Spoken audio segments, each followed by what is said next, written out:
Good morning everyone. Welcome to PW only IAS. दोस्तों, बात करें अगर हम 13 फरवरी 2025 के द हिंदू फ्रंट पेज की, तो यहाँ पर आप नोटिस कर पाओगे कि जो भारत में रिटेल इन्फ्लेशन है वो 5 महीने के सबसे निचले स्तर पे हमें देखने को मिलेगा। That is 4.31% in the month of January. दोस्तों, अगर हम इसको कंपैरिजन करें दिसंबर मंथ के साथ, तो उस समय हमें 5.22% देखने को मिलती थी रिटेल इन्फ्लेशन। एंड अगर हम इसको एक साल पहले के साथ कंपैरिजन करें, यानी कि जनवरी 2024 का मैं कंपैरिजन करूं, तो ये नंबर उस समय था 5.1%। तो क्लियरली देखने को मिल रहा है कि इन्फ्लेशन हमें कम होती हुई यहाँ पे देखने को मिल रही है। और आप नोटिस कर पाओगे जो इन्फ्लेशन है फॉर अर्बन कंज्यूमर्स, वो भी यहाँ पे ड्रॉप हुई है अच्छी खासी 3.8% हमें देखने को मिलती है, जो कि आरबीआई का जो टारगेट है 4% का, उससे नीचे ही है। ऑन द अदर हैंड अगर मैं बात करूँ रूरल के केस में, तो वो जो नंबर है अभी वो 4.64 आपको देखने को मिलेगा। ये हमारे टारगेट से जो 4% है उससे तो ऊपर है, बट डेफिनेटली दिसंबर के कंपैरिजन में हमें ये नंबर नीचे देखने को मिलेगा। इसके साथ ही अगर हम बात करें, देखो एडिबल ऑयल एक बड़ा रीजन है कि अभी भी थोड़ा जो फूड इन्फ्लेशन वो ज्यादा देखने को मिल रहा है, कि मतलब अगर जो मेजर कंट्रीब्यूशन आ रहा है ना महंगाई के अंदर, वो दरअसल में एडिबल ऑयल्स के वजह से आ रहा है। और जो कमी आई है वो इसलिए आई है क्योंकि बहुत सारे वेजिटेबल्स हो गया, पल्सेस हो गया, आपके एग्स वगैरह हो गया, इनमें एक कमी देखने को मिली है। दैट इज द रीजन कि इन्फ्लेशन में थोड़ी कमी देखने को यहाँ पे मिल रही है।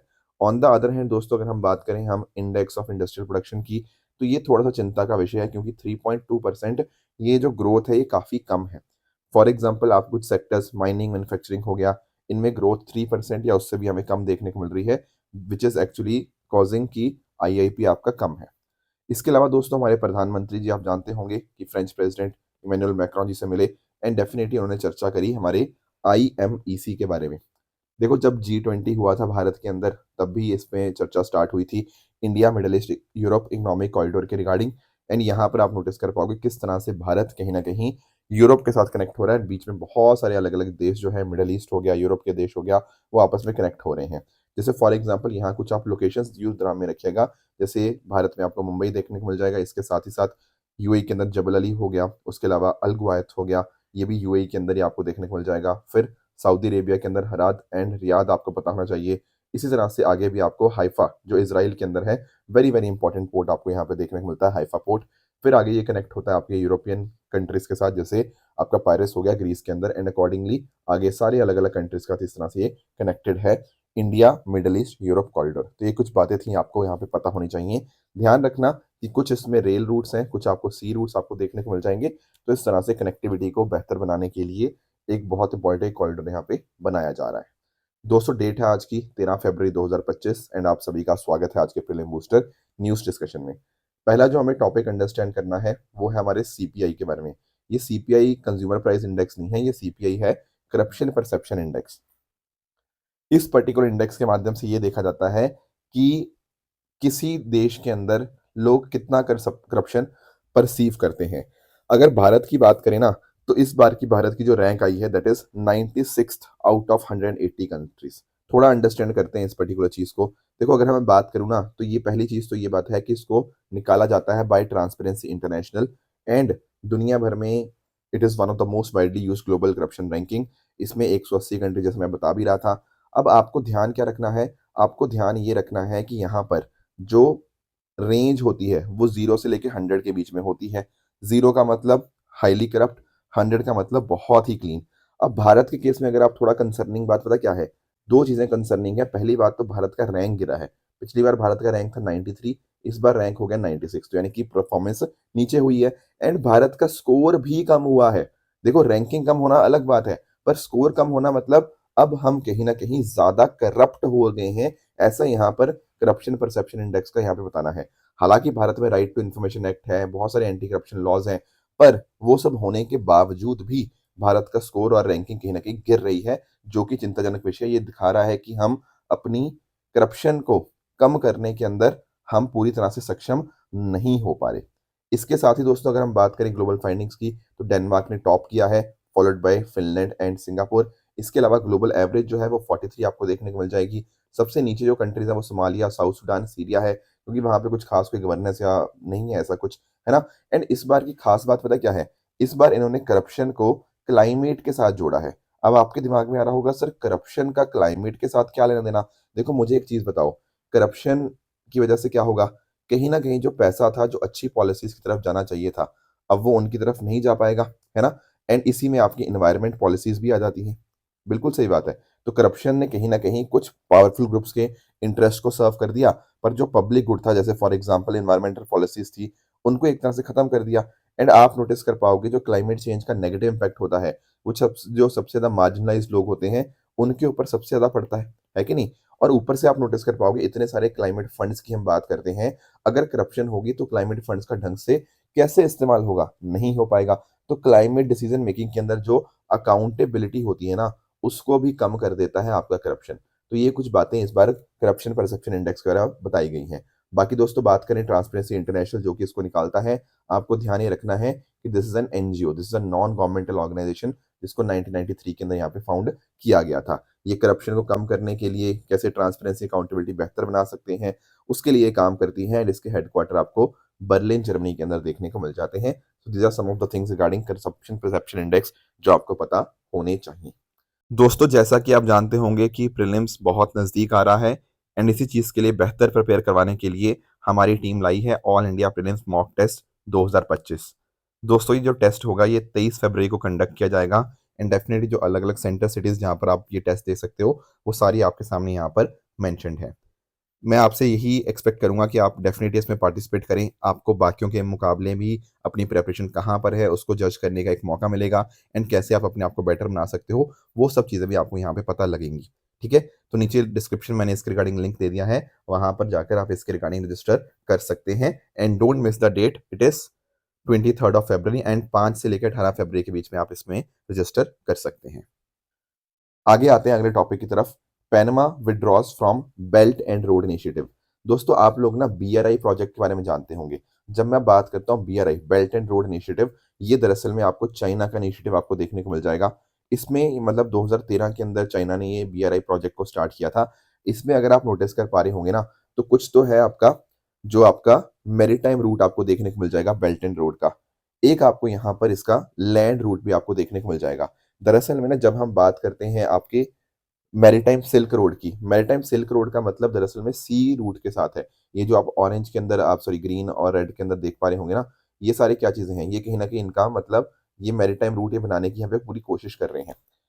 ऑन द अदर हैंड अगर मैं बात करूँ ये ब्लू कलर की, ये दरअसल में आपका ये बेल्ट है, ठीक है? आपकी जो सिल्क रोड इकोनॉमिक बेल्ट है ना, उसकी यहाँ पे बात है।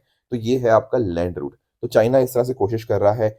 इंडिया देखो जो कहीं न कहीं इस पर्टिकुलर इनिशिएटिव के अगेंस्ट है, क्योंकि जैसे आप नोटिस कर पाओगे कि भारत का जो हिस्सा है कश्मीर, ठीक है? जम्मू कश्मीर से कुछ पार्ट इसका बीआरआई के बनाने की यहाँ पे कोशिश करी जा रही है चाइना और पाकिस्तान के द्वारा, जो आपको चाइना पाकिस्तान इकोनॉमिक कॉरिडोर आपको देखने को मिलता है। तो डेफिनिटली इंडिया इसका पार्ट नहीं है, आप लोग ये जानते होंगे। अब पैनामा ऑलरेडी इसका पार्ट था, पर पैनामा ने यहाँ पर अनाउंस किया है कि वो विथड्रॉ कर रहे हैं चाइना के बीआरआई से। तो ये बात आपको पता होनी चाहिए। बाकी मैंने बता ही दिया किस तरह से आपके बेल्ट एंड रोड इनिशिएटिव से चाइना, एशिया, यूरोप और अफ्रीका को यहाँ पे कनेक्ट करने की कोशिश कर रहा है इंफ्रास्ट्रक्चर प्रोजेक्ट्स वगैरह के अंदर, रोड, रेलवेज़ वगैरह के अंदर इन्वेस्ट करके। अब ये बात तो हमने समझ ली किसके बारे में, बेल्ट एंड रोड इनिशिएटिव के बारे में। हमें थोड़ा-सा पैनामा के बारे में भी जानना चाहिए। दोस्तों यहाँ पर आप नोटिस कर पाओगे ये है पैनामा एंड अगर आप थोड़ी इसकी लोकेशन अंडरस्टैंड कर पा रहे होंगे, तो यहाँ पर ये पैसिफिक और अटलांटिक ओशन इन दोनों को यहाँ पर ये कनेक्ट करता है कौन? आपका पैनामा। अब आपको एक बात ध्यान में रखनी है, ये जो पैनामा कैनाल आपको देखने को मिलती है ना, ये दरअसल में नेचुरल नहीं है, दिस इज़ आर्टिफिशियल वाटरवे। समझ पाए?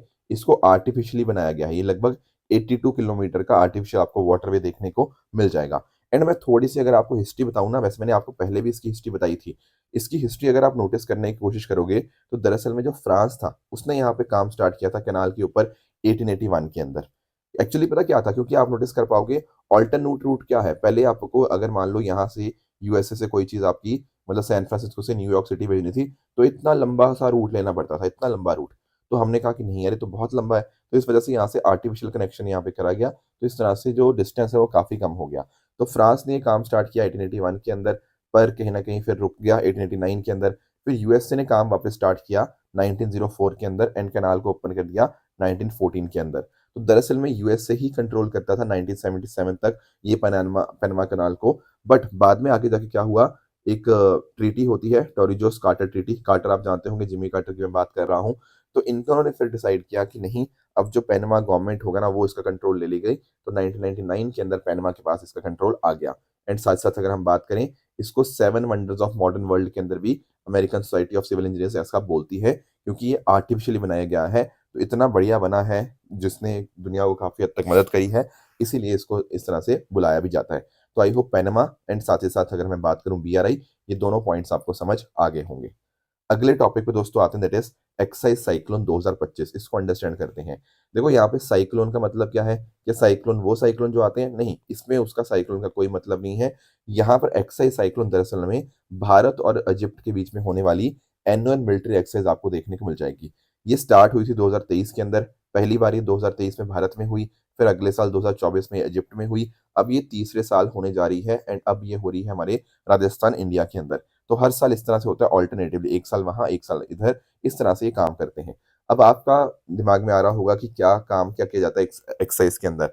दोस्तों, यहाँ पर इस एक्सरसाइज के माध्यम से हम कोशिश करते हैं भारत और इजिप्शियन आर्मी के बीच में हमारा कोऑर्डिनेशन और इंटरऑपरेबिलिटी यहाँ पे बढ़ पाए।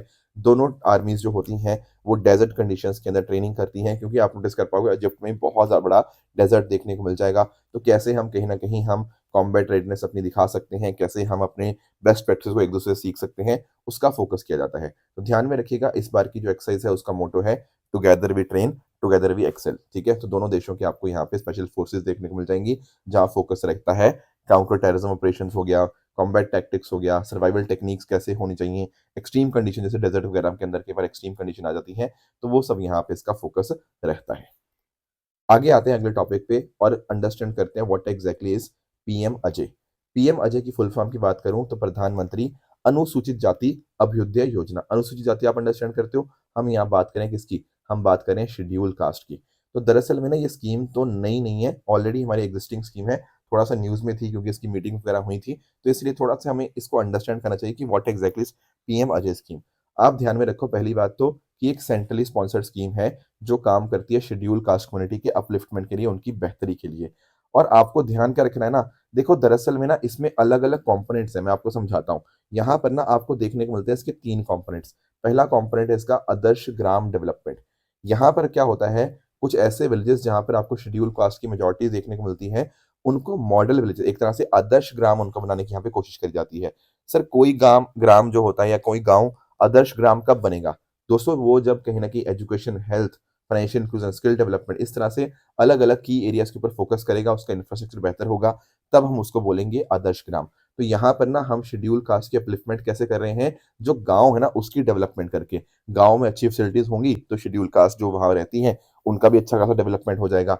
एक और इसके अंतर्गत स्कीम्स हैं grants in aid for district और स्टेट लेवल प्रोजेक्ट। ठीक है, तो यहाँ पर हम डिस्कस करते हैं कि शेड्यूल कास्ट कम्युनिटी के लिए डिफरेंट डिफरेंट फाइनेंशियल असिस्टेंस यहाँ पे प्रोवाइड की जाए अलग अलग प्रोजेक्ट्स के लिए। इसमें आपके स्किल डेवलपमेंट प्रोजेक्ट्स हो गया, इकोनॉमिक एम्पावरमेंट हो गया, इंफ्रास्ट्रक्चर हो गया, वो सब बेहतर किया जाता है।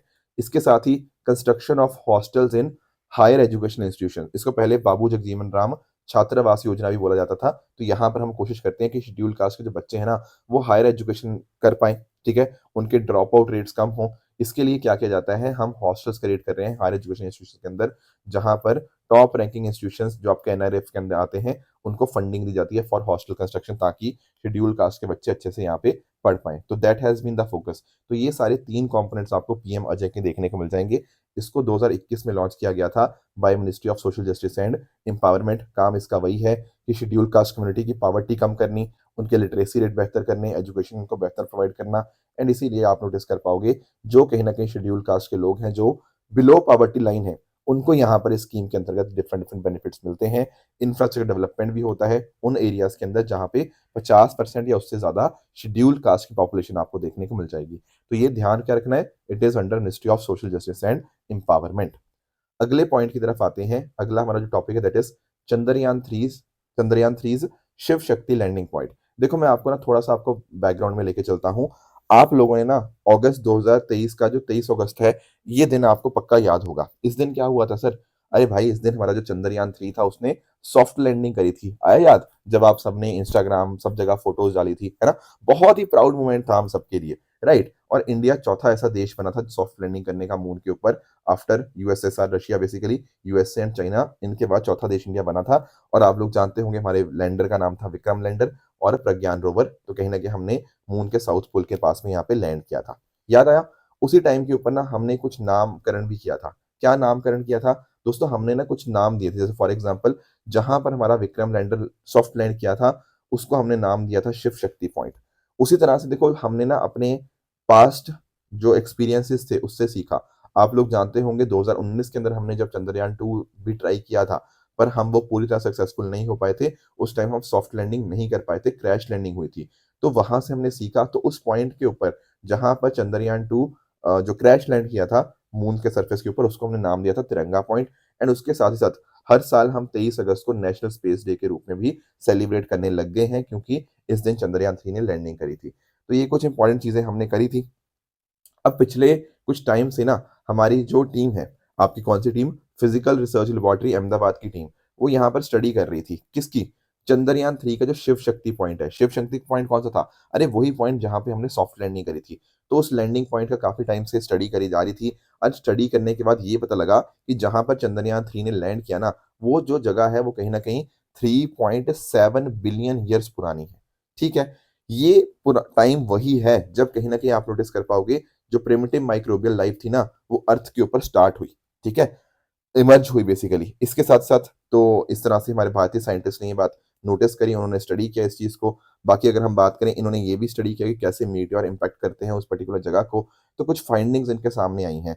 क्या क्या फाइंडिंग्स हैं दोस्तों? फाइंडिंग्स की अगर मैं बात करता हूँ तो आपको नोटिस करने को मिलेगा, ये जो एरिया है ना, ये दरअसल में 3 सेकेंडरी क्रेटर्स के अजेक्टा से बना है। अजेक्टा का मतलब क्या होता है? अजेक्टा का अर्थ होता है ऐसा मटेरियल जो कि कहीं ना कहीं वहां से निकला हो। या तो आपका वॉल्केनिक eruption से हो सकता है निकला हो, या कुछ इम्पैक्ट हुआ हो, कुछ भी इस तरह से कुछ एरिया से जो आपका मटेरियल निकलता है ना, वो होता है एजेक्टा। तो 3 क्रेटर से यहाँ पे आपको देखने को मिल जाएगा जो एरिया फॉर्म हुआ था। एक है आपका मेंजिनस क्रेटर, एक है आपका बोगुल बोगुस्लावस्की क्रेटर, और एक है आपका शॉमबर्गर क्रेटर। ये क्रेटर्स की कहीं ना कहीं जो भी लावा वगैरह होगा, वॉल्केनिक eruption का जो भी होगा, या जो कुछ और इम्पैक्ट क्रिएट हुआ होगा मीटियोर्स की वजह से, उनसे जो भी चीजें आई उससे ये यहाँ पे जो पूरा इस एरिया को इन्फ्लुएंस देखने को मिला।